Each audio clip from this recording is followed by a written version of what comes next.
mangeur devant les hommes et devant les cochons, ce monsieur est venu une fois de plus nous démontrer ce que ça veut dire la prostitution politique pour les intérêts gastronomiques. Paul-Éric Ngué,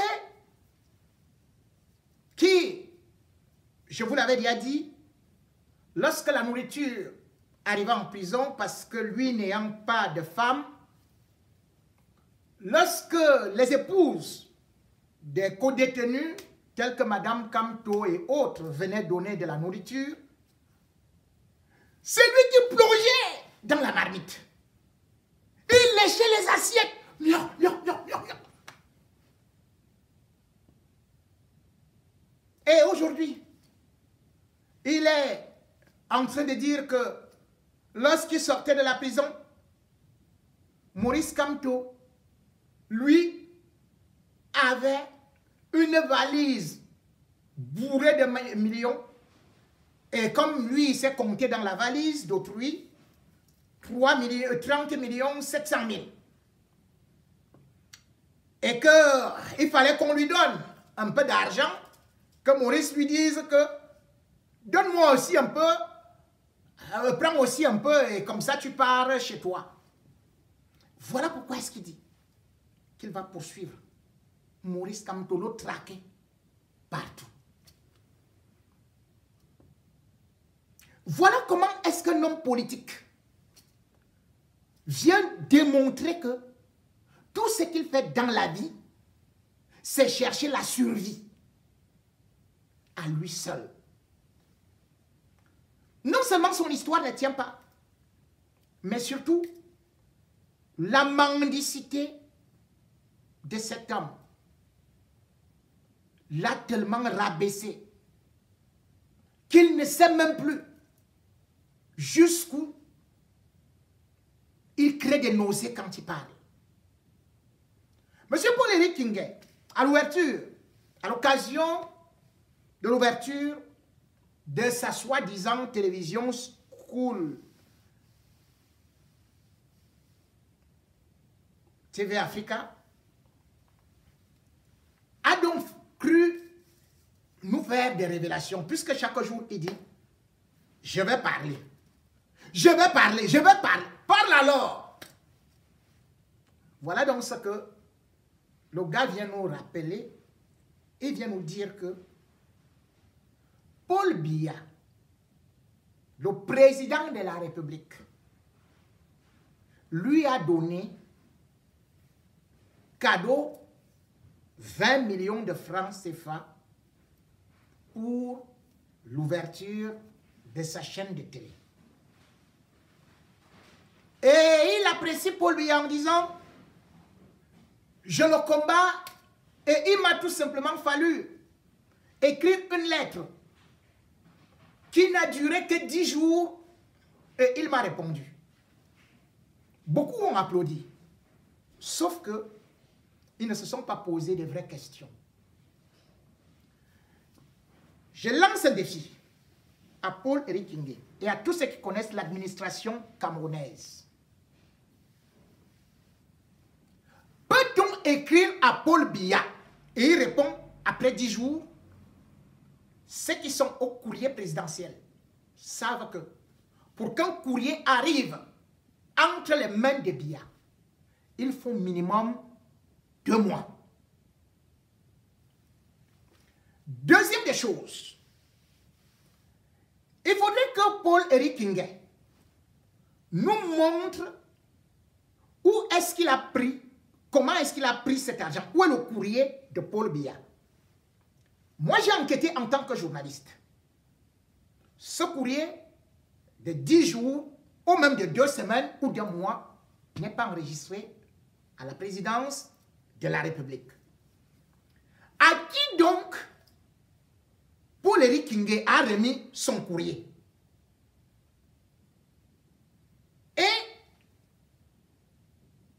du moment où cette personne, il ne donne pas son nom, il y a déjà anguille sous roche. Parce que Paul-Éric Ngué lui-même avait déclaré dans une émission, il y a de cela moins d'un an, qu'il n'avait aucune relation au niveau de la présidence de la République. Donc, sa lettre est passée par voie normale. Et dans l'administration, quand Paul Biya vous répond, il ne va jamais vous donner de l'argent en espèces comme ça. On va vous donner mandat. Ce mandat qui doit être touché à la trésorerie. J'ai enquêté encore là-bas. Il n'y a pas eu de mandat de Paul-Éric Ngué et il n'a pas touché 20 millions à la trésorerie. Je suis bien introduit. C'est lui que Paul-Éric Ngué présente le document. Comment ça a été décaissé. Avec la mention de la lettre de Paul Biya que M. Paul-Éric Ngué, je vous envoie 20 millions. Troisième chose, croyez-vous que Paul Biya peut envoyer 20 millions de francs CFA à un opposant? Cela veut dire qu'il a vraiment pris celui-là comme un mendiant. Parce que moi, j'y prends les bingonos. Et même, mon fils ne peut pas être corrompu pour 20 millions. 20 millions. Voilà donc les opposants camerounais. Et viennent dire merci pour 20 millions. Donc, Paul-Éric Ngué n'avait jamais vu 20 millions.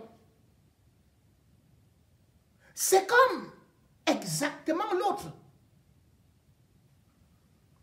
Qui aussi son complice. Qui disait qu'il était aussi chargé des droits de l'homme. Ou bien qu'il est toujours chargé des droits de l'homme au MRC. Mais Sanga Nyamding lui envoyait 20 000 francs CFA en prison. Il a dit grand merci. Et dès que M. Sanga Nyamding monte sur un plateau télé, il prononce seulement son nom. Oh, c'est le Saint-Germain, je t'ai envoyé 20 000 francs. Oh, je t'ai envoyé 20 000 francs. Vous voyez la honte des opposants camerounais. On ne vous parle même pas de milliards. On ne vous parle même pas de centaines de millions. On vous parle de 20 millions. Pourtant, Paul-Éric Ngué, le 24 janvier 2019, sur le plateau de STV, disait, je cite, « J'ai déjà écrit plusieurs courriers à M. Biya. Il ne m'a jamais répondu. » C'est Paul-Éric Ngué qui déclare ça. Hein? Sur STV. Repartez. Vous fouillez. Vous allez trouver. Les archives sont là. Paul Biya, Paul-Éric Ngué ajoute que puisqu'il en est ainsi, mes avocats ont donc décidé de mettre en demeure l'État du Cameroun pour une durée de 60 jours. Si Paul Biya ne me paye pas les 6 milliards, mes avocats vont saisir ces avions ou encore vont saisir les biens de l'État camerounais qui sont quand même à l'étranger. Ce qui est tout à fait normal, puisque c'est une décision de l'ONU, du groupe de travail de l'ONU, qui demande à l'État du Cameroun de le dédommager à 6 milliards. Donc, voilà quelqu'un qui demande 6 milliards à l'État du Cameroun. L'État du Cameroun refuse de payer 6 milliards. L'État du Cameroun est représenté par Biya. Et le même État du Cameroun lui donne 20 millions en lui disant va insulter Maurice Kamto. Et il vient dire merci papa Paul, merci papa Paul, vraiment tu es trop bon, je ne savais pas que comme je t'insulte là, j'ai été insulté avec Atangandji pour rien, vous êtes trop bon, 20 millions, oh là là. Paul-Éric Ngué veut faire comprendre aux gens que, il a voulu faire comprendre aux gens que Non, quand Paul Biya donne de l'argent aux médias tels que Equinox ou tels que Mutation, est-ce que les gens discutent? C'est pas ça. Paul Biya n'a jamais offert un centime. Je dis bien un centime. Pour une télévision ou une radiodiffusion en gestation. Même Jean-Pierre Amoubelinga a financé toute sa télévision. Mais selon la loi de la communication sociale de 1990, passée à l'Assemblée nationale, lorsque média émet déjà, il y a une ligne qui est au niveau du ministère de la communication qui s'occupe de ce qu'on appelle, justement parce que les médias participent à l'éducation, donc l'aide à la communication sociale. C'est officiel, c'est passé à l'Assemblée. Ce n'est pas Paul Biya qui envoie à quelqu'un. Donc c'est le ministre de la communication. Après que la commission est siégée, qui donne de l'argent, on fait des quotas, telle chaîne à tel journal à tel. Ça se passe même en France. Mais même RFI où je suis. Mais l'État donne. Il faut le savoir. Le Quai d'Orsay. C'est comme ça dans le monde entier. Qu'il ne vous embrouille pas. Un chef d'État ne peut pas prendre son argent de la poche et il donne à quelqu'un 20 millions. Alors que vous demandez 6 milliards. En réalité, Paul-Éric Kingé a été humilié. Humilié par Ngongo. C'est Ngongo qui lui a envoyé ce petit argent-là. Pour montrer au monde entier que vous voyez la boyade publique là, il n'a rien. Le ventre là est vide. Il veut manger. Et pour qu'il mange, il faut que, comme Judas Iscariote, qu'on lui donne quelques deniers. Ngongo lui détourne 2000 milliards. Il reste Nayor. Mais Paul-Éric Kingé, on peut l'acheter avec 50 000, 100 000, même 10 000, même avec un beignet. Le jour même où on l'a arrêté pour qu'il aille passer le temps en prison pour espionner Maurice Kamto. Mais il était en train de manger les beignets et la bouillie. Il n'était pas en manifestation. Hein? Paul-Éric Kingé est allé en prison parce qu'il était un agent secret pour aller espionner Maurice Kamto. Quand je l'avais dit ici, les gens ont dit que je voulais détruire la coalition. Parce que moi, j'avais les informations. Et je savais même qu'avant d'aller en prison, Paul-Éric Kingé avait tenté de détourner Pender Koka. Et je suis venu révéler ça ici sans citer Pender Koka nommément.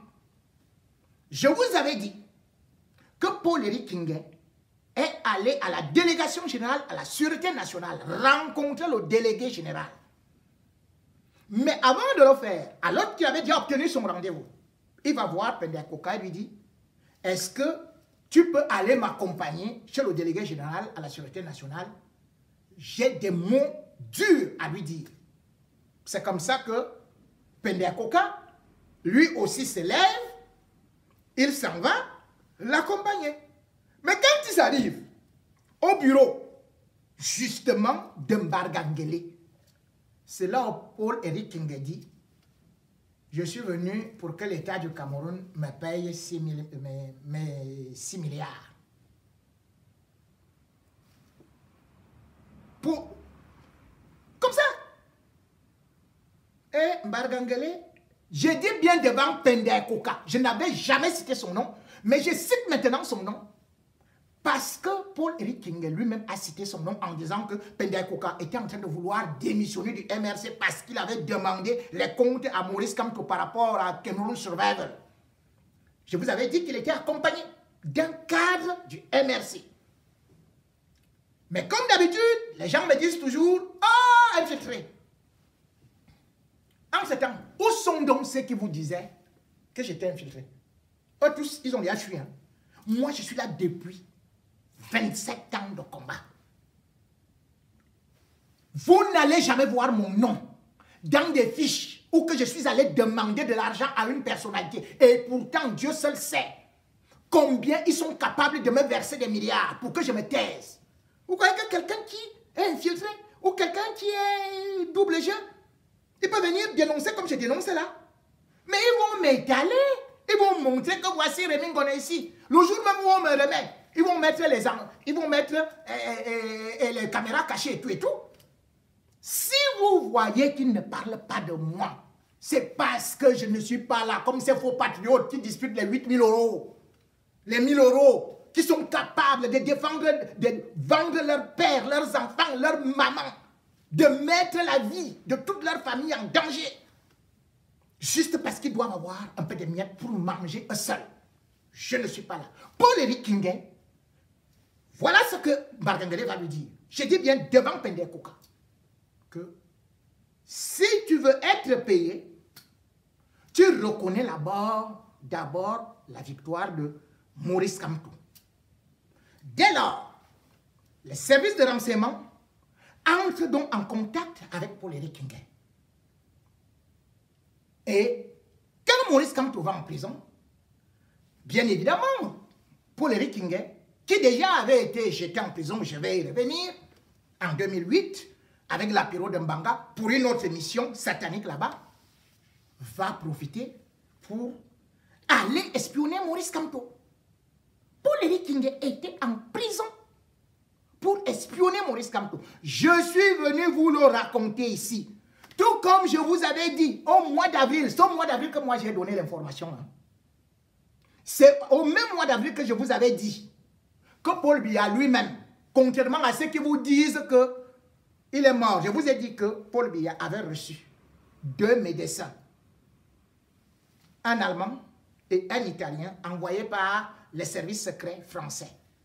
Ils étaient arrivés le 20 avril. Je vous avais dit ça.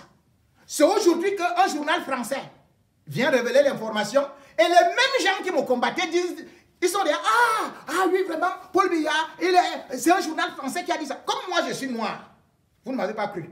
Vous avez dit Congo ça.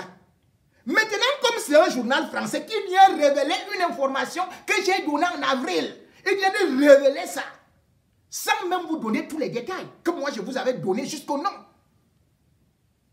C'est là où vous applaudissez.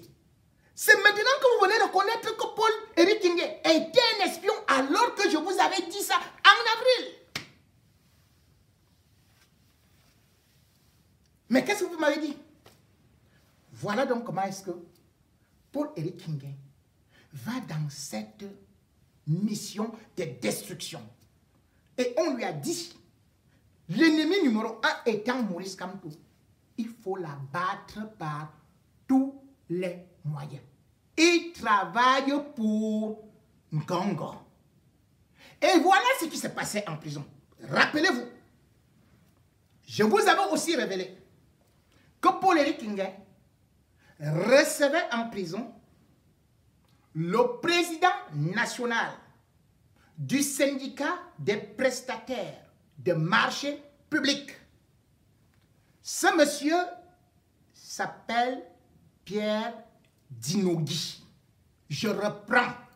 Il s'appelle Pierre Dinogui. Et il travaille avec la présidence de la République, dont le ministre délégué chargé des marchés.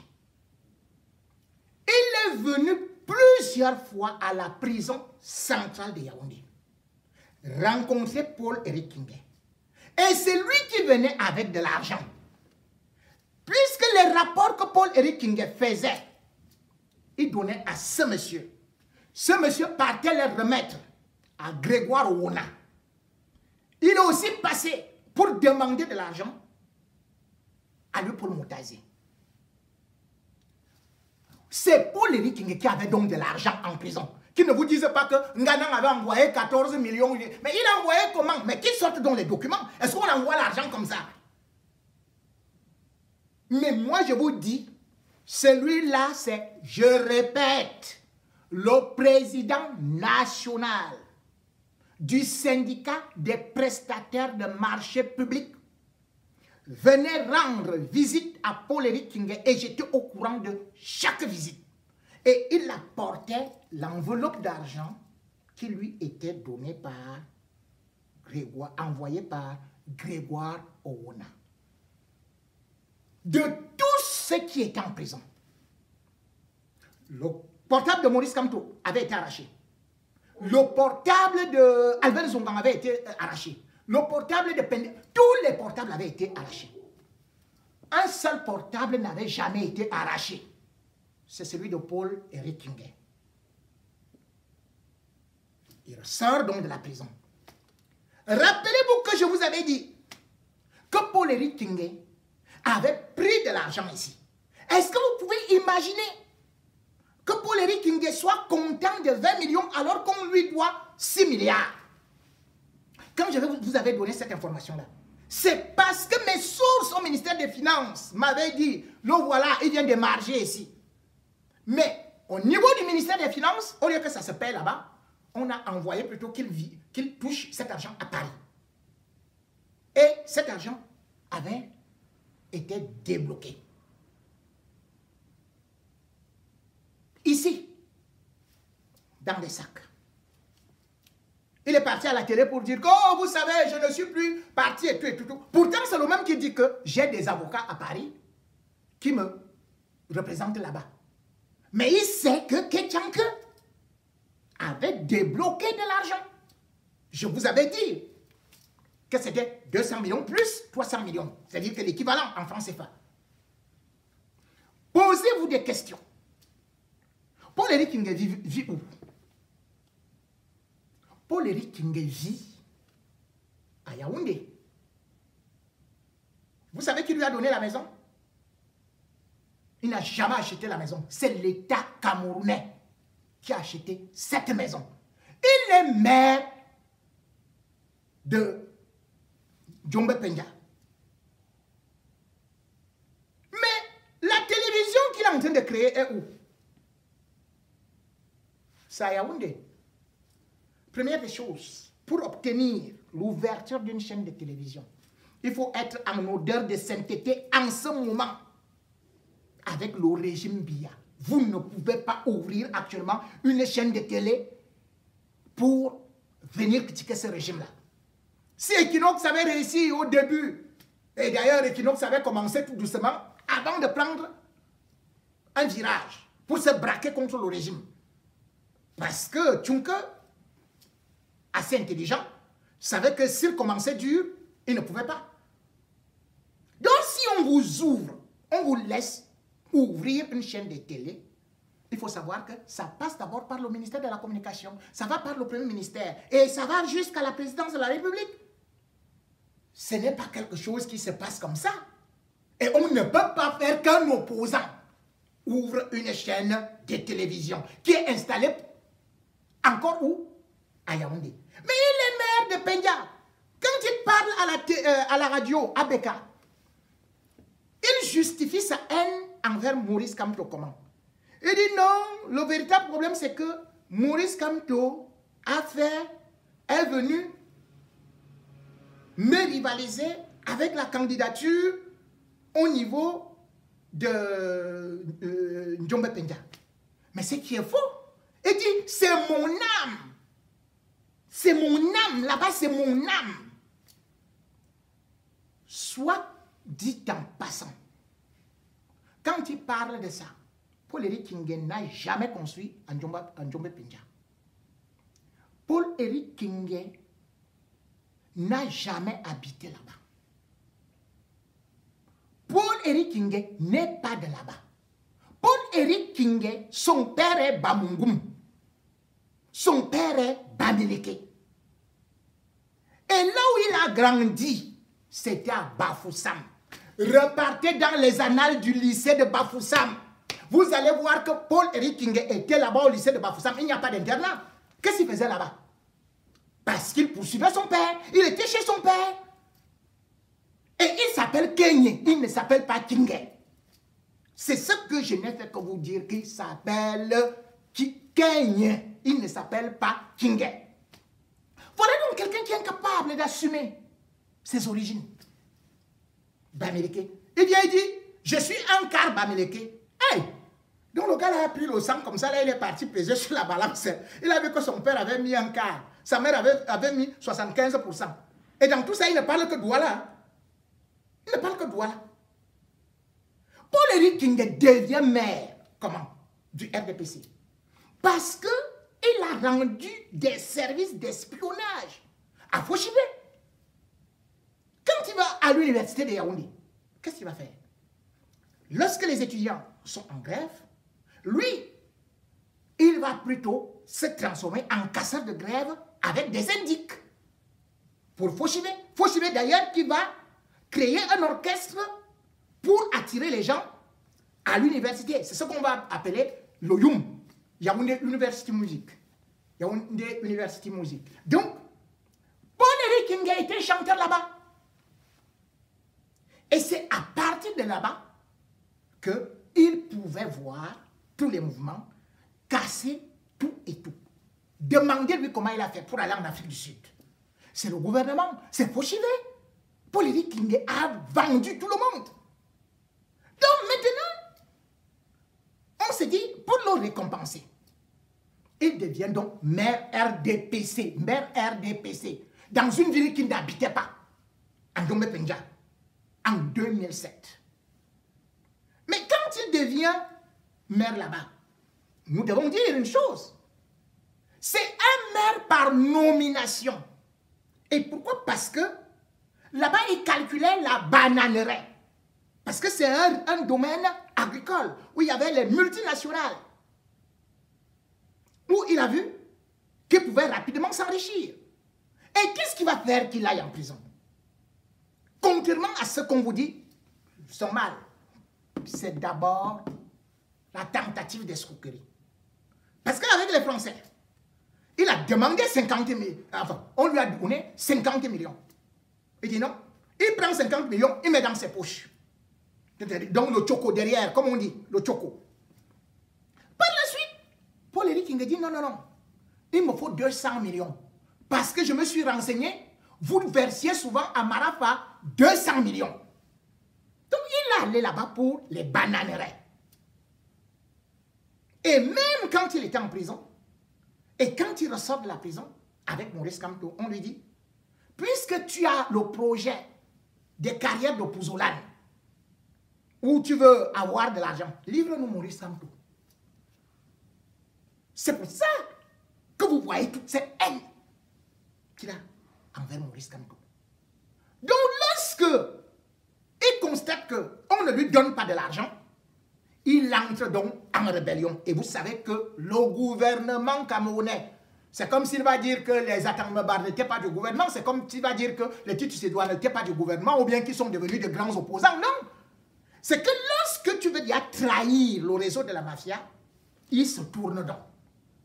Et c'est comme ça que, lorsque Lapiro de Mbanga, lui, n'avait rien à voir avec Paul-Éric Kingé, il ne le connaissait pas. Lapiro de Mbanga, lui, il commence les manifestations en 2007 par rapport au projet de révision de la Constitution que Paul Biya voulait pour qu'il se représente en 2011. Donc, il y a donc des marches, des manifestations à Douala. Ainsi de suite. Paul-Éric Kingé profite, comme d'habitude, comme vous le voyez là actuellement, pour attirer l'attention de l'État. Il profite pour virer, pour faire semblant de devenir opposant. Il est du RDPC, il a toujours été du RDPC. Et c'est comme ça donc qu'il se retrouve arrêté. Quand il se retrouve arrêté, il ne va connaître Lapiro de Mbanga qu'à la prison de Konsamba. Parce qu'après, Lapiro va faire appel. C'est pour ça qu'il sera transféré à Nobel. Lapiro sera condamné à 3 ans de prison. Quand Paul-Éric Kingé dit qu'il connaît Lapiro depuis 13 ans, qu'ils étaient ses amis. Lapiro est de Mbanga. Et Ndjombe Pendja, c'est 40 km, il ne le connaissait pas. Mais juste que Paul-Éric Kingé doit nous expliquer, juste après la mort de Lapiro, le 14 mars, le 16 mars, voulais-je dire, 2014, Paul-Éric Kingé va dire que il a eu Lapiro de Mbanga, il y a de cela, moins de mois, Lapiro de Mbanga lui disait qu'il va bientôt mourir, vraiment, qu'ils étaient très amis et tout, et qu'il a dit non. Mais à quel moment? Puisque Guinée, qui est aussi au Buffalo, à New York, qui était l'ami de Lapiro, disait que Lapiro ne parvenait même plus à parler depuis au moins 1 mois et demi, 2 mois. À quel moment Paul-Éric Kingué l'avait donc eu? Lapiro de Mbanga avait été empoisonné. Et je dis encore que il faut que M. Paul-Éric Kingué nous explique les conditions dans lesquelles Lapiro de Mbanga avait été empoisonné. Est-il au courant? Pourquoi s'est-il précipité à dire que Lapiro de Mbanga souffrait de la typhoïde? Il est médecin. Alors qu'en prison, et puis, Paul-Éric Kingué va lui dire que non, quand on était en prison, il n'avait aucune maladie. Tous les témoins disent que c'est en prison, et d'ailleurs, il me l'a confirmé, ici au Palais des Congrès, de Montreuil. C'était le concert de West Madico. Il me l'a dit que c'était en prison que j'ai été empoisonné. Je n'ai jamais eu de typhoïde. Donc, il avait des remontées. Il avait des remontées. Puis, il a commencé, son ventre tournait. Il criait. On cherchait à le masser. Il demandait à sortir. Mais on n'avait jamais voulu qu'il sorte. Parce qu'on savait que le poison doit d'abord agir. Quand il quitte de là, Lapiro savait bel et bien que lorsqu'il va à l'hôpital, on l'examine, on lui dit, tes jours sont comptés. Tu ne peux plus vivre 2 ans de toutes les façons. Et c'est pour ça que c'est une ONG, une maison de disques également, avec un sénateur américain, qui lui avait offert 25 000 $ pour sa lutte pour la liberté. C'est avec cet argent qu'il va voyager avec sa famille en passant par le Tchad. Parce qu'on ne voulait même pas qu'il sorte. Parce qu'on avait vite sorti en prison comme on savait que, bon, c'est bien bon. Il va mourir. Et c'est comme ça qu'il ira aux États-Unis. Que Paul-Éric Kingué nous explique donc comment est-ce que lui, qui dit qu'il était l'ami de Lapiro de Mbanga, dit que Lapiro de Mbanga n'est pas mort de poison alors que tout est certifié, comme je dis bien que même Guinée l'a dit, et beaucoup de témoins l'ont dit, que Lapiro avait été empoisonné. Et lui qui était toujours à côté de lui. Puisqu'on les attachait même sur la même chaîne. C'est comme ça qu'on fait en prison. Hein? Moi-même, lorsqu'on avait programmé me tuer, on m'avait dit qu'on parte en prison avec un grand bandit qui devait être attaché avec moi sur la même chaîne. Heureusement, j'avais été informé par quelqu'un d'autre qui avait assisté à leur complot, qui est venu me dire, tu sais que tu pars au tribunal demain? Je lui ai dit, mais non, mon avocat n'est même pas au courant. Il me dit, tu partiras et on va t'attacher avec un autre bandit. Et lui, dans le camion, il va sauter. Et quand il va sauter, on va tirer sur toi, on va dire que tentative d'évasion. C'est pour ça que le lendemain, quand on me dit que je pars au tribunal, alors que je n'étais pas dans le rôle, je n'étais pas informé, je vais refuser qu'on m'attache. Ça va faire du boucan. Donc, ce n'est pas parce qu'on t'attache avec quelqu'un, celui qu'on t'attache avec en prison, c'est lui le plus grand espion du gouvernement. Comme je vous ai dit, on s'est tourné des choses là-bas. Paul-Éric Kingué, je le répète, ne peut pas vous produire les lettres de Biya. Il ne peut pas vous produire un reçu, un ordre de paiement signé par Paul Biya pour 20 millions. Mais par contre, j'affirme que les 20 millions dont il parle, c'est Ngo. Parce que Ferdinand Ngongo, aujourd'hui, a une ambition, gagner la présidence de la République en se servant de la première dame Chantal Biya. Et ce n'est pas quelque chose qui arrive par hasard. C'est une organisation qui a été faite de longue date. Ngongo, c'est moi qui suis venu vous révéler, n'a aucune parenté avec Chantal Biya. Ngongo a rencontré Chantal Biya pour la première fois après qu'il soit sorti de l'Éric en 1997, dans la maison paternelle. Son père, le père de Ngongo, était policier. Et le père de Ngongo habitait le quartier Manguier. Et la cousine de Ngongo, c'est elle qui connaissait Chantal Biya à travers leurs affaires de dehors. C'est comme ça qu'elle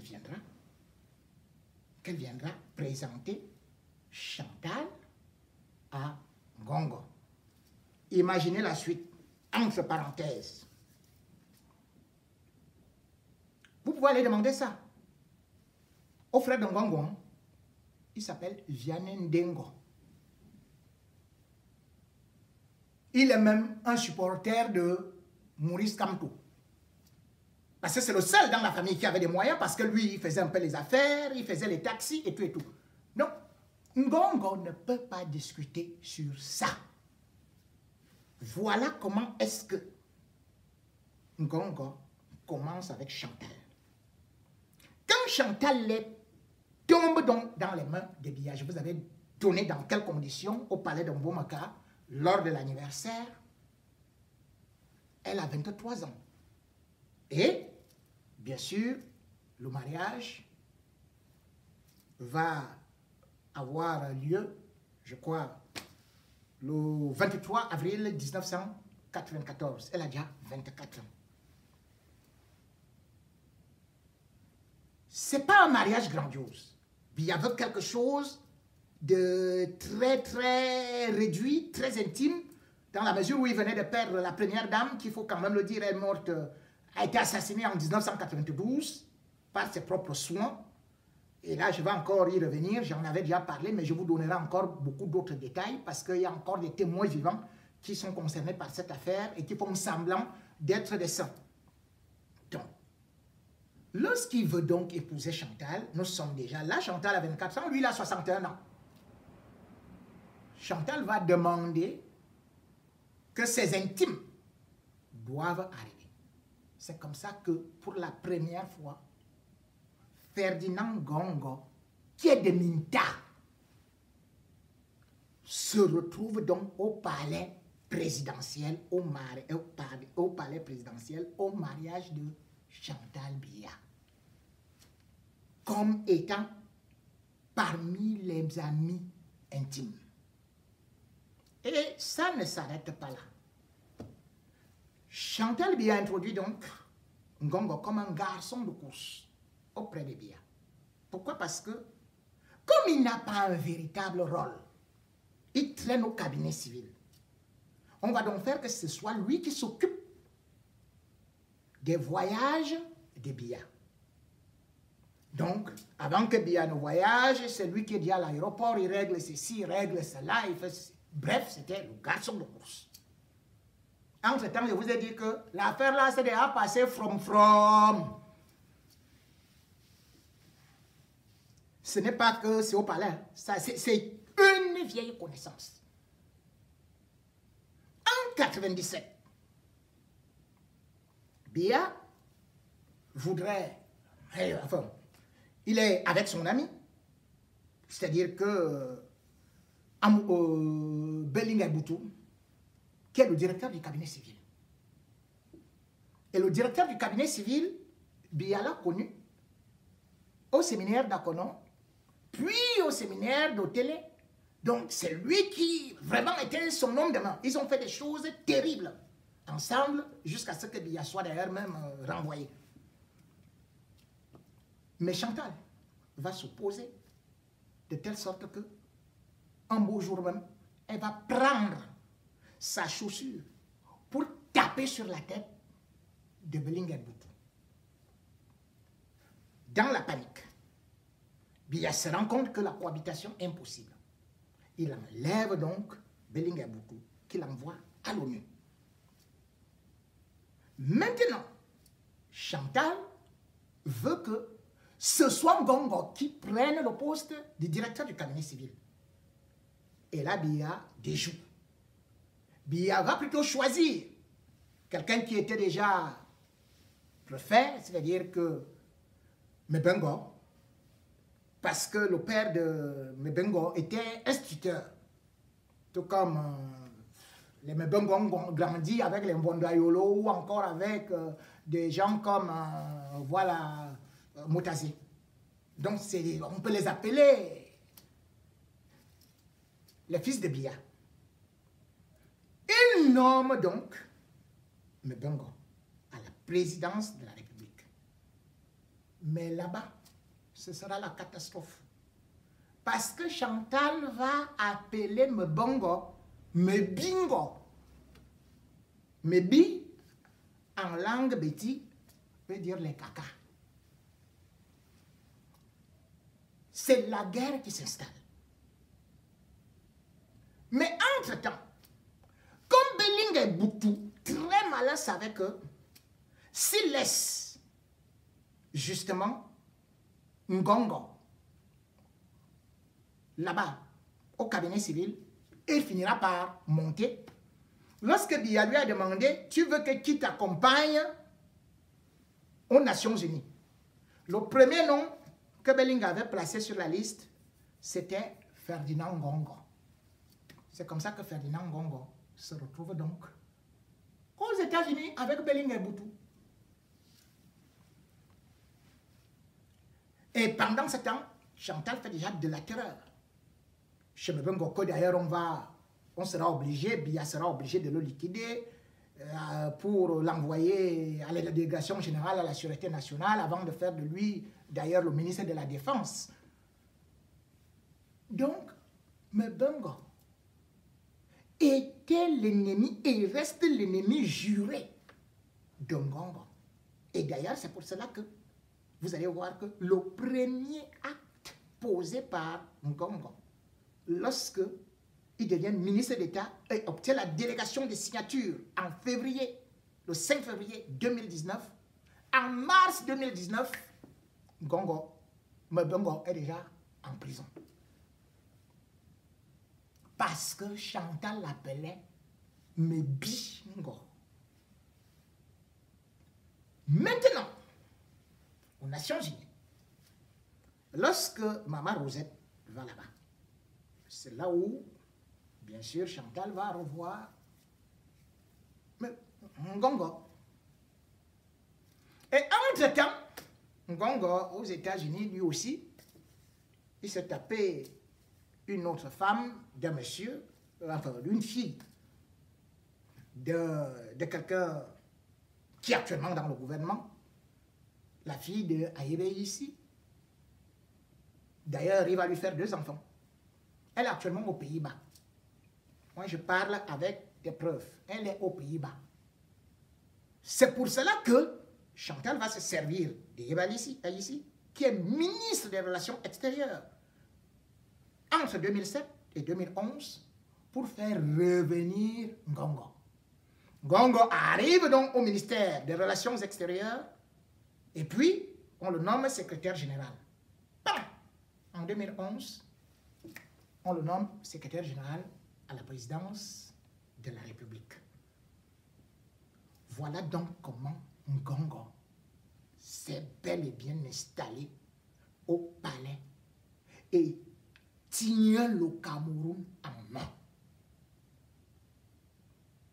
Le réseau s'est installé à tel point aujourd'hui que lorsque vous voyez la connexion Chantal Biya, elle est très forte avec Ngongo. La connexion, c'est quoi? C'est Est et la Haute-Sanaga. Prendre le pouvoir. Et comment cela se fait? Parce que je vous ai parlé la dernière fois de la vie de Chantal et surtout de sa mère. À l'Est, à Dimako, là où la CID avait été créée en 1947, c'est-à-dire que la société forestière et industrielle de la Doumé, mais était basée à Dimako, où le grand-père de Chantal était venu, et finalement, Maman Rosette va tomber enceinte de Georges Vigourou et tout ça. Mais, là-bas, les gens que vous voyez autour de Chantal aujourd'hui, comme les Babouki, c'est là-bas où ils se sont rencontrés. à la SFID. Parce que Babouké, bien sûr, était ce qu'on peut dire un ami d'enfance. Il jouait avec Chantal dans la cour. Parce que un certain Janvier Mongui avait épousé la tante de Babouké. Et en même temps, ce Janvier Mongui sortait avec la maman de Chantal. Je crois que l'un des gestes, c'était que il soit nommé. Non seulement il est devenu maire de Dimako, mais on l'avait aussi nommé en 2011 président de la Chambre d'agriculture. Il est mort dernièrement, je crois que c'était en 2019. Voilà le réseau. L'autre que vous voyez, c'est-à-dire que Ismaël Ngo, lui il est parenté effectivement à la maman de Chantal Biya. Donc c'est lui qui est à l'ARNP, c'est-à-dire que l'agence de régulation des marchés publics, qu'il a placé toujours Chantal. Donc, quand Babouké est rappelé à la présidence, c'est en fonction de ce qui s'est passé à Dimako. Et bien sûr, le réseau ne va pas s'arrêter là, puisque vous allez voir que ce soit les bidoumpats, toujours de ce côté-là, qui est aussi parenté à la maman et tout ça, mais aussi, vous aurez quelqu'un qui aujourd'hui est influent au Cameroun, mais vous n'entendez pas parler de lui. Il s'appelle Hilarion Eton. Hilarion Eton est le vice-président de l'Assemblée nationale. Et en même temps, il est le président du Parlement de la CEMAC. Tout ça là, c'est la famille de Chantal. De l'autre côté, vous savez déjà aussi la connexion avec le directeur de l'ENAM. Et de l'autre côté, toujours Aminta, c'est-à-dire que du côté de Ngongo, vous allez voir, par exemple, celui qui a fait le scandale en 2017, c'est-à-dire qu'Antoine Félix Samba, avec sa basilique, qu'on a découvert, qu'il avait des postes juteux après avoir été directeur au ministère, directeur du budget au ministère des Finances. Il est devenu, bien sûr, inspecteur et tout ça. Bon, voilà. Ça, c'est le réseau de Minta. Ngongo, pour être là, il a fallu que Chantal pousse encore beaucoup plus loin le vice. Puisque celui que Biya voulait nommer secrétaire général à la présidence et chargé des missions, s'appelait Mesenge Avom. Mesenge Avom est l'ancien ministre des Travaux publics. Parenté, bien sûr, à la maman de Chantal. C'est lui qui devait être là. Mais dès que Chantal a entendu ça, il a plutôt fait qu'il soit débarqué complètement du gouvernement. Et c'est comme ça que Ngongo a donc pris le contrôle. Qu'on soit donc clair. Quand vous voyez le réseau qui s'est tissé aujourd'hui, cela veut dire que vous avez ici Ngongo avec Minta, vous avez de l'autre côté, dans la Haute-Sanaga et l'Est. C'est ça. Biya aujourd'hui, c'est un faire-valoir. Et s'ils n'ont même pas encore réussi à l'écarter, c'est pour juste deux choses. Ils se disent, ils installent d'abord tous les réseaux. Regardez les nominations des ambassadeurs et tout et tout. Et comme j'ai dit, tous les postes stratégiques sont actuellement contrôlés par Ngongo. Et on s'est dit, si on ne maintient pas Biya mort vivant comme il est, directement il peut avoir une sorte de rébellion et surtout il peut avoir une vacance du pouvoir. Donc il profite pour tout asseoir. Là. les racines sont très profondes. Je peux vous donner tous les réseaux jusqu'au niveau où vous voyez que l'Obir est contrôlé par Ngongo. C'est pour ça que Ngongo contrôle des gens, comme je vous ai dit, le bouffon de Paul-Éric Ngué. C'est lui qui manœuvre tout. Mais ce qu'il ne sait pas, c'est qu'en comptant sur l'Obir, il y a aussi une partie de l'armée camerounaise qui comprend déjà le jeu. Rappelez-vous, qu'en juin 2018, ah non, je crois que c'était en mars, des inconnus, des services secrets, avaient failli assassiner Ngongo à Nyom. On a donc renforcé la sécurité. Aujourd'hui, il a mis l'Obir sur l'étrier.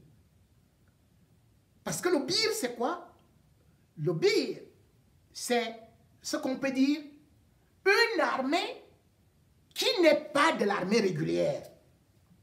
C'est une armée qui a été mise en place par Paul Biya lorsqu'en 1984, il a dit qu'on a tenté de l'assassiner. C'est là où il s'est dit, je me débarrasse de la garde présidentielle et je vais prendre l'Obir. Donc, lorsque l'Obir est créé, justement en 1989, par un certain Siram, qui était des services secrets, qui était un général à la retraite, eh bien, c'était pour la protection des biens.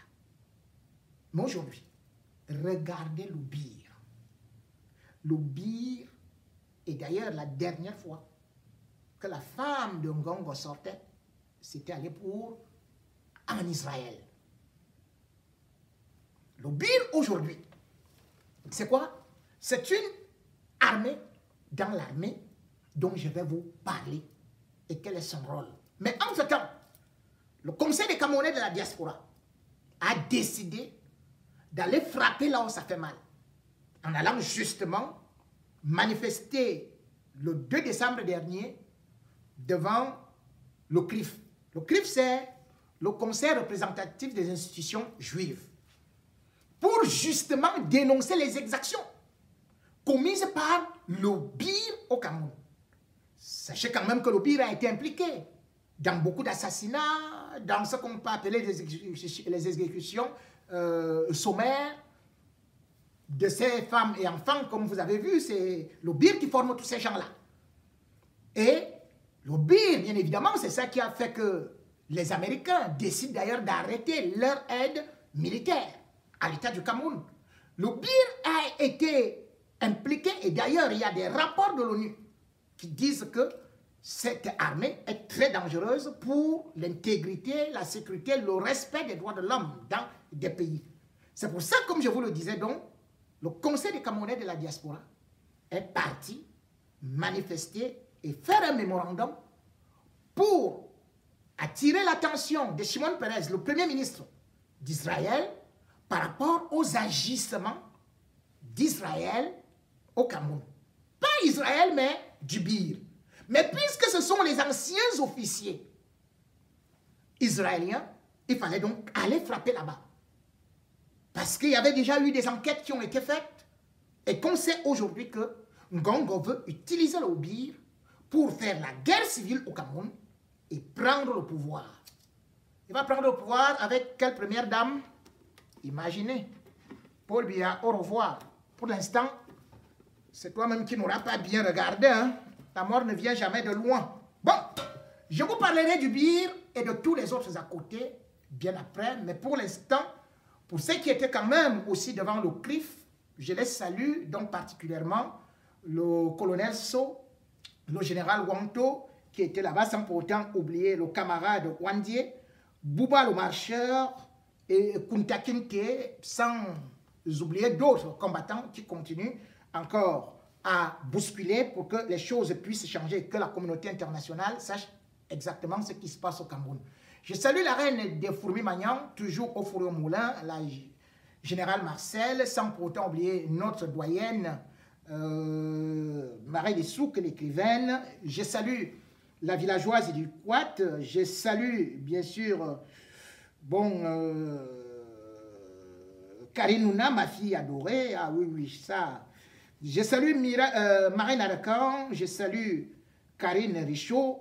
J'adresse mes salutations aussi fraternelles à Maître Amédée Touko, au doyen Mbeu, à Calibri Calibro, à Willy de Paris, au lieutenant des Fourmis Magnan, Bertini Emeni, sans pour autant oublier Nana Collins, Clou Armand Dibanque, et bien sûr, tous mes remerciements à So Sande Monkam, le coordinateur des Fourmis Magnan. Sur ce, bien le bonsoir et à nous revoir pour d'autres dossiers noirs du samedi soir.